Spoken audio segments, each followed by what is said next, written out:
Yo, what's up, guys? It's D Brown with Trackheads. I'd like to welcome you to another episode of Trackheads. So, we just watched the semifinals for the 2024 Paris Olympics for the men's semifinals 100-meter dash.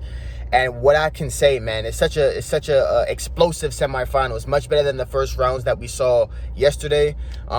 People looked a lot more loose, a lot more explosive. Like I said, I think a lot of people were getting their bodies prepared to handle these rounds. But they look much better today. The times reflected that it's going to be a very explosive final. For the first heat, or the first semifinal that we had Noah Lyles, Oblique Seville. We had some of the athletes that were running in Noah Lyles' first heat from University of Houston, Sean and Handcliffe. And what I can say, man, much better race. Oblique Seville definitely took that one. I mean, he got out. He's a great starter, great drive phase, great transition. And he basically at 70, 80 meters just was bouncing, man. 9.81, definitely a quality race. Noah Lyles put a much better, much more complete run together. He looks kind of vulnerable. Like I said, in my predictions, I had him as getting first. I saw Keishane getting second. And I saw Kenny Benera getting third. But I've been hearing, Oblique Seville's name in the background. And I think, he's definitely, primed to get a medal. The thing is, though, with Oblique Seville is that he's been in these positions so many different times. And it almost looks like, man, he's not going to execute. He's not going to get it on the day. Because in that last 70, 80, 90 meters, things get kind of tricky. He looks a lot stronger than he did last year. He's been running a lot of 200-meter straights. He's been doing, seems like, a lot more over distance for his particular running. So I'm very interested to see how he does. But like I said, Noah Lyles looked a lot better, 9.83. So right around his PR. The thing with Noah Lyles, though, is that I feel like and this is me being unbiased. Like I said, I had him winning the whole thing, but I'm not unbiased. I look at what the season gives me, and I kind of give my predictions based on it. But based on what I saw, he's one of those guys where if someone makes a mistake, he's going to be there to strike. But he's never in the lead at 60.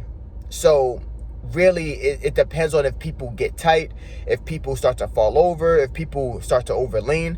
That's when he's going to make his moves. And I'm very curious to see how he handles his final, because if you have two guys going 9.8 in Keishane and Oblique, I'm getting a little ahead of myself. But yeah, that first semifinal, like I said, Noah Lyles, he looked good, but you could definitely tell he was hitting his top end speed around 70 meters, and he had a very good maintenance, but his body was really trying to work to get there. And he got there in second, but Oblique was 80 meters in, he stopped pushing the gas. So definitely 2.98, you can't be mad at that. Handcliffe got 9.97, pretty decent. Sean got fourth, I believe, with 10.0. No, he got 6 or something. But they were the only guys that really got under 10 seconds in that first one.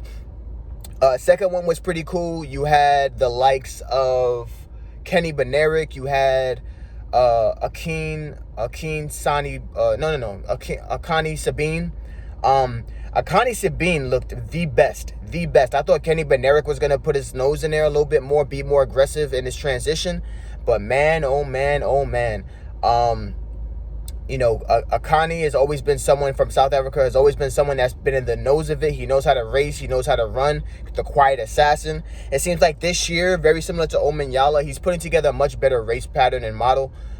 His last 40 meters seem a whole lot better than they were in the past. Sometimes he would have a tendency to blast the first 60 and then kind of maintain and kind of just maintain his rhythm throughout the run. But now it just looks like he's finishing. He is someone that can't be caught. And he ran 9.86. Now, that 9.86 that he ran was very similar to the run he ran against Noah Lyles in London a couple weeks ago. So either he's going to maintain or he's going to PR. And I'm not sure if he's going to be on the podium, but he's someone that if someone, again, makes a mistake, he's going to be there to capitalize on that mistake.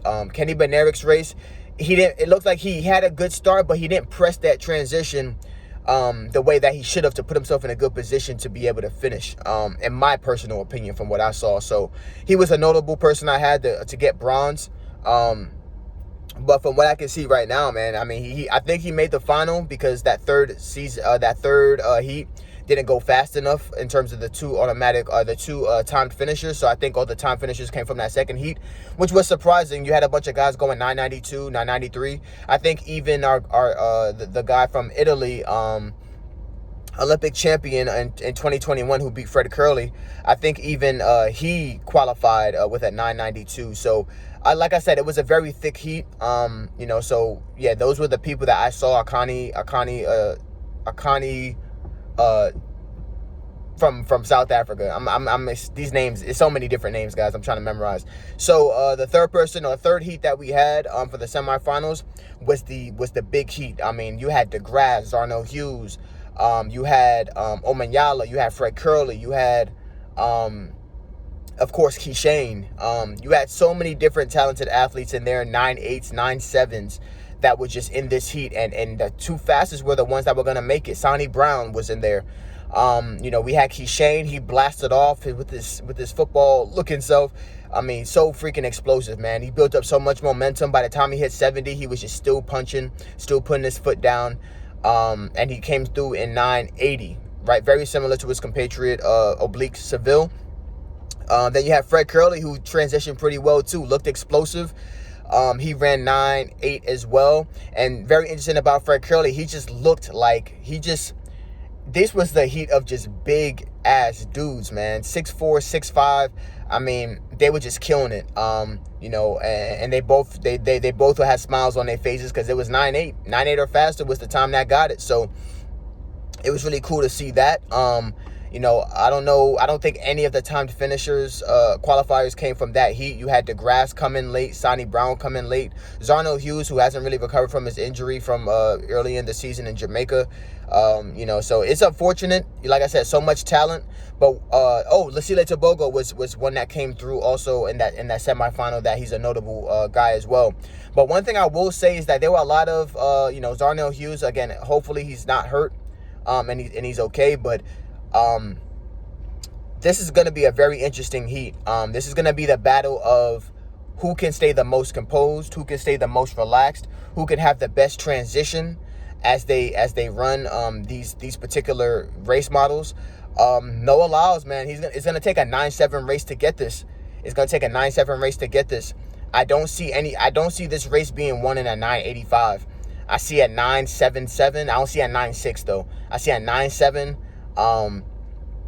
I see a 9.7. I see a 9.7. I think, you know, from what I see right now, this is I bet. So basically, from what I see right now, I see this. I see Keishane. I see it's gonna be a battle between Noah and Oblique for second, and whoever loses that is gonna get third. I think it's gonna be a Jamaica, you know. And like I said, my predictions were based on what before I saw what's going on here. A lot of people have been telling me I've been tripping, man. Keishane, he's explosive. He's this. My man's he's very cool and calm and collected, you know. So I think he's more than capable of solidifying this win. But I'm very curious to see if Noah's going to put pressure on him. So nonetheless, it's going to be a quality race. That's just my little recap of what I saw for today. So thank you guys for watching. This is D Brown with Trackheads. Put in the comments who you think, based on what you saw just now, is going to make it, who's going to win. Everyone that I had picked pretty much qualified, including my dark horses. So it's still a toss-up. We're going to see. You know, the Women's Open 100 surprised us all. So we're going to see if they're going to continue that mode going forward. All right, this is D Brown with Trackheads. Thanks for watching. Peace.